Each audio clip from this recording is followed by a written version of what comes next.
Are you worried that your bike is the wrong size? Or are you buying a bike and unsure which size you should get? For example, are you between two sizes, like a medium and a large? I'm going to help answer those questions by explaining the differences and also sharing my own experiences of switching from a size medium to a large after 15 years of riding a medium. Here at GCN, we get loads of questions from viewers asking what size bike they should get, and rightly so. Bikes are expensive, and if you get the wrong size, it can ruin your whole experience. It will make you feel uncomfortable and can potentially lead to injury. The truth is that many of us fall between two sizes, and by adjusting the contact points on the bike, things like the stem length and the saddle height and its fore and aft, you can make a bike fit you and be the right size for you. But the question arises, is, say, a medium better than a large, or vice versa? Well, there are some key differences between sizes, and I'm going to explain those now. It also feels like there's historically been a trend for pros to ride the smallest frame possible with a massive stem. The main motivations for this are that smaller bikes are a bit lighter and can be stiffer, plus having a 140 stem is just pro, apparently. Stem length also affects handling, so a shorter stem makes a bike feel more reactive with quicker steering, a bit more responsive, and it's for that reason that mountain bikers always have very small stems. No sniggering at the back. What do you mean?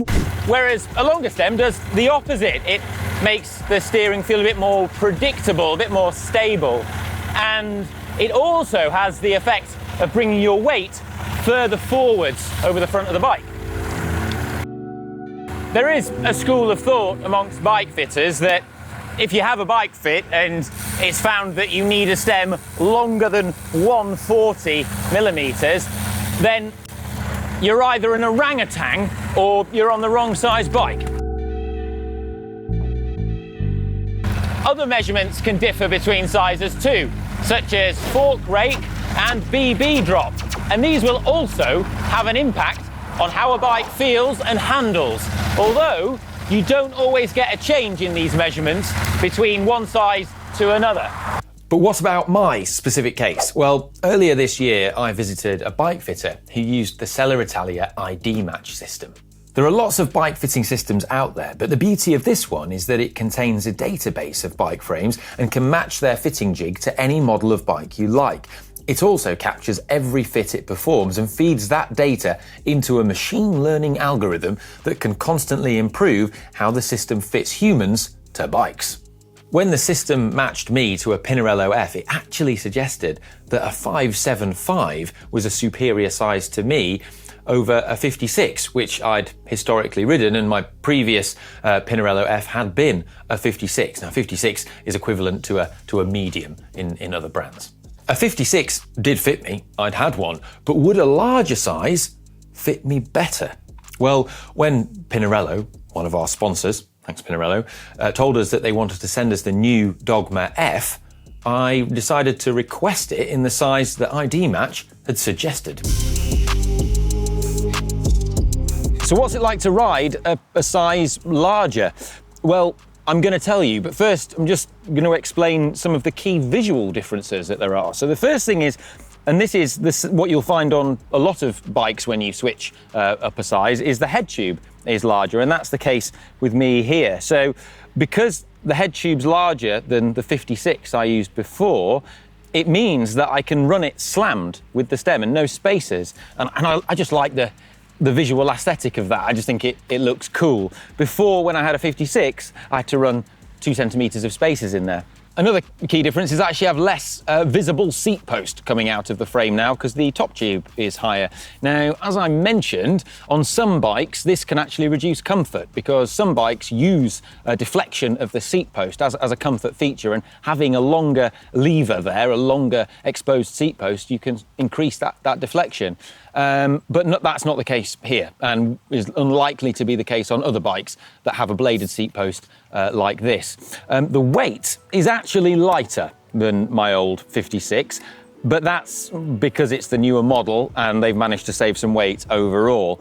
One thing to factor in is if you do go up a size, it is likely to be a little bit heavier, but not by much. You're probably talking within the region of 50 to 100 grams, usually less than 100 grams. The biggest difference for me has been comfort and handling. I feel much more comfortable on this bike, being about a centimetre longer on it, just a bit more stretched out.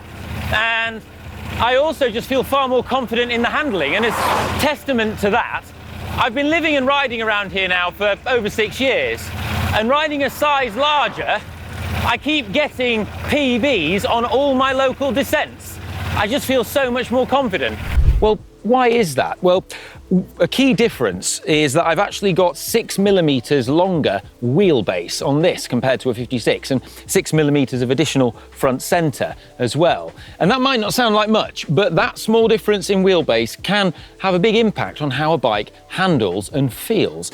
And this is because by having a longer wheelbase, a bike will feel more stable. And if you have a shorter wheelbase, by comparison, a bike can again feel a bit more twitchy and a bit more agile.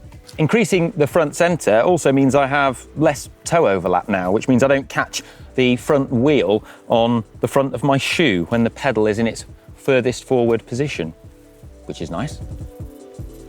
However, this alters your weight distribution over the bike, and I have a theory that for optimum handling, you want to be like a car, and the cars that handle the best and are fastest round tracks, race cars, have 50-50 weight distribution front and rear. And on this bike, with its lay-back seat post, you can see the saddle is over the rear wheel, and that helps me get my weight more centred over the entire bike rather than it being all the way forwards. And the result is that I just feel incredibly comfortable descending on this bike. A way I think people can appreciate this is if you've ever descended on the top tube in a situation where the UCI had no jurisdiction, of course, then you'll appreciate that that totally messes up the handling of the bike. It throws the weight distribution right off, and so the bike just feels very twitchy and weird and, yeah, a bit sketchy, and that's one of the reasons why the UCI banned it.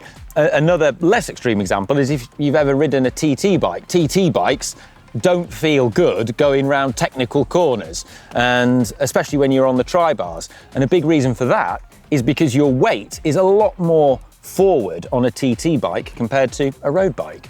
But does sitting further back close off my hip angle and then mean that I'm going to struggle in an aero position? Well, no, because two key aspects of modern bike setup have helped me alleviate that. So the first thing is cranks. I'm using shorter cranks. For most of my cycling life, I just used 172.5s because they always came on my size of bike as sort of standard and never changed it. But now I'm using 170s, and that really sort of helps just open it up that little bit more. It's only a little bit, but I find it really does make a big difference to me, particularly in time trials.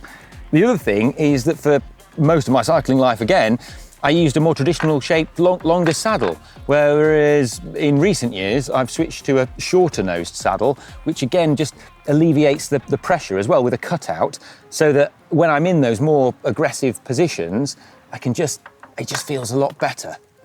Saddle choice is very personal, and the best saddle for you is probably not the best saddle for me, but I bloody love this one. It goes on all my bikes. A lot of bike fitters rave about this one as well, with its cutout and its short nose. But I mean, for me, I love it mainly because when I did the longest ride of my life, I didn't have a single saddle sore or any issues in 1,000 kilometres. But I mean, every other part of my body hurt, but my bum was good. And I mention the saddle being personal because all of this stuff is as well. So, you know, you might want a bike that feels more stable, or you might want a bike that feels more agile and nippy and responsive. It's up to you.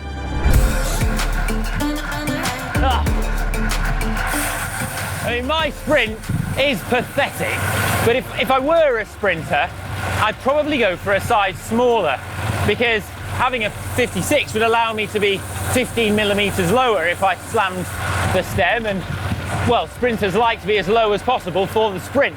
Also, a size smaller might feel noticeably stiffer to me if I was capable of putting out 1500 watts. which I'm definitely not.